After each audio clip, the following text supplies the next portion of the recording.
Hello guys, welcome back to Watch Addiction Watch Reviews. Today in front of you is actually a recent purchase of mine. This is the Orient Aviator Flight Watch, as you can see here. It's one of their newer Fliegers. It was released about a year ago, I believe, in the blue dial variant. There's a few different colors, bracelet options, strap options as well. I believe I picked this one up on Amazon for about $180 shipped on the bracelet, which is not that bad for an automatic Flieger. So anyway, this is a Flieger. It's a Type B Flieger. Most of you guys probably know that already. We have the hours on the inner track, and we have the minutes going around the outside. We have the reference triangle at the 12 o'clock position.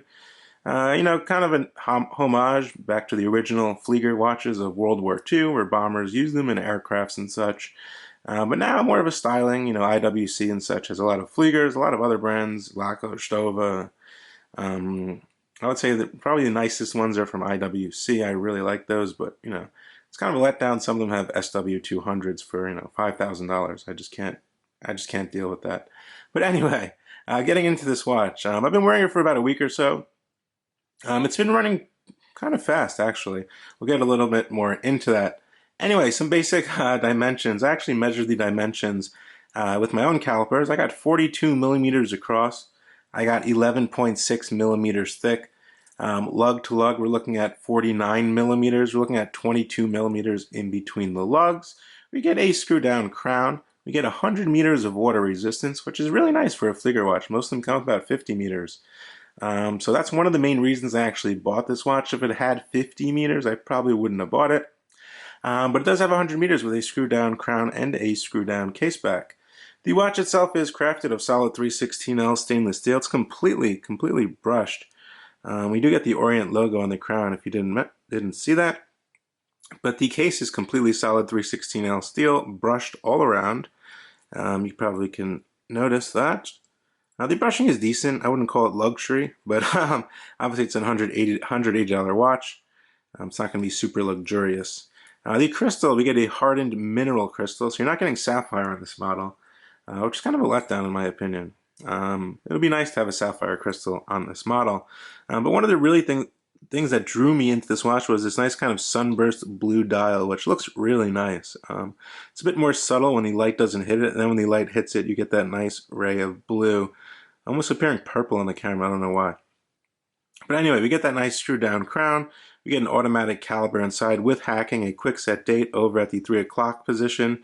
We get loomed hands and we get loomed minutes as well. The lume is actually pretty decent. It glows green. It's green lume. I believe it's painted on here, or layered on, I should say. And the bracelet. Well, let's get to the bracelet. It's a piece of junk, right? I mean, it's not that good. As you can see, they're one-piece links. They're held in by pins. I don't care about the pins, but the bracelet just feels a little light for the watch and a bit tinny. We do get a milled, a stamped clasp. Folds over with the Orient logo, which is stamped on there, which is pretty cool. The band is wearable though. I did throw it on a leather strap, and I just felt it looked more at home on the bracelet. It doesn't pull hair or anything like that, so I have no issue with that. It's just the overall feeling of it feels a little cheap. That's to be expected at watches, below 200 US dollars, around, even below 300 US dollars. The bracelets are not, 100%, amazing. More of the work goes into the movement of the watch and such. Now, getting into the actual movement of this watch, I just unscrewed the screw down crown. Very long, nice pop here. This is running a 21 jewel automatic caliber. Orient does make their own movement, so you're getting technically an in-house movement, an Epson movement. It is the 48743 movement. As you can see, it is automatic. We do get hacking hand winding. It beats at 3 Hertz, or 21,600 beats per hour, just like the NH35, the same beat rate. Yeah, so basically, we get self-winding. It's a bit gritty, I must say. It's not as smooth as like a Solita or an NH35, but it's always been like that, even on the Orient Makos I owned in the past. So one position I can pull out, we get a quick set date. Everything works very nicely. Final position I pull out, we can set the time here. We get long pilot style hands filled with lume. Push that back in and screw the crown back in. Everything functions as it should. So I'm happy for that. Case back is very simple. As you can see, it's screwed down with a spiral brushed finish, stainless steel Orient logo. Very simple Epson logo, which they're owned by now. So you can see the bracelet does not have solid end links. I wish it did though.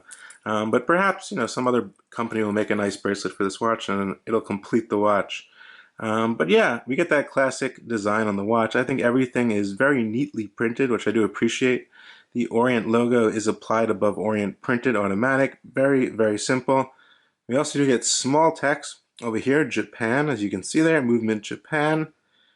That's a very good macro, isn't it? Woo! Yeah, movement Japan stated down there. And yeah, I'm gonna go ahead and get you a Lume shot now, and we'll see what the Lume looks like. And just as I told you before, the Lume is actually really good. We get Lume on the reference triangle, the hands, all the numerals going around the dial, and on the ends over here where the 5, 10, 15 such, between the 5-minute markings. I think the Lume on the hands is actually a little bit brighter. I really wish they would have loomed that sweeping seconds hand. That would have been pretty cool, but I'm not asking much for the price. But the Lume does last a pretty long time, and I must say, for this price, it's pretty good Lume. I removed about 4 links from this bracelet. As you can see, I really do get a nice fit on my 6.5-inch wrist. It fits perfectly across my wrist. The bracelet's actually comfortable. It might not be the highest quality bracelet, but it's actually really comfortable and it looks very nice on the watch. The clasp is also very compact, doesn't stick out. Easy 2-button deploy here, and it stamps down pretty sturdy.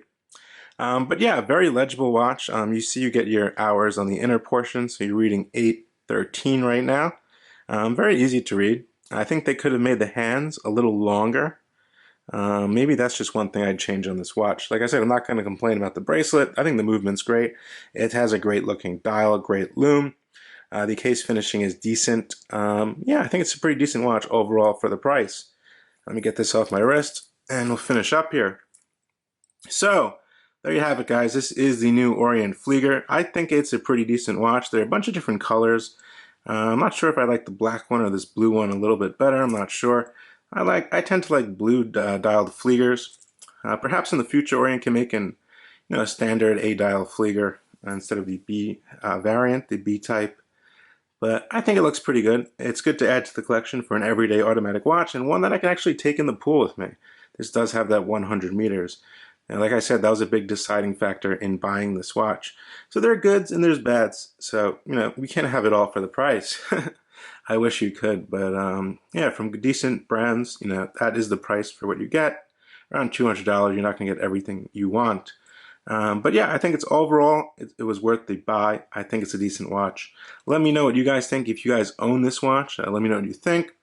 If you have any other Orient watches, let me know what you think about Orient watches. I've owned a bunch of them in the past, from the original first Makos about 7 or 8 years ago to the ones with the double crowns, down to the new ones, the USA as well, and I ended up selling them all. I flip watches a lot though. I get them for like a month and I'm really surprised. I love them, and then I kind of just sell them and buy something else.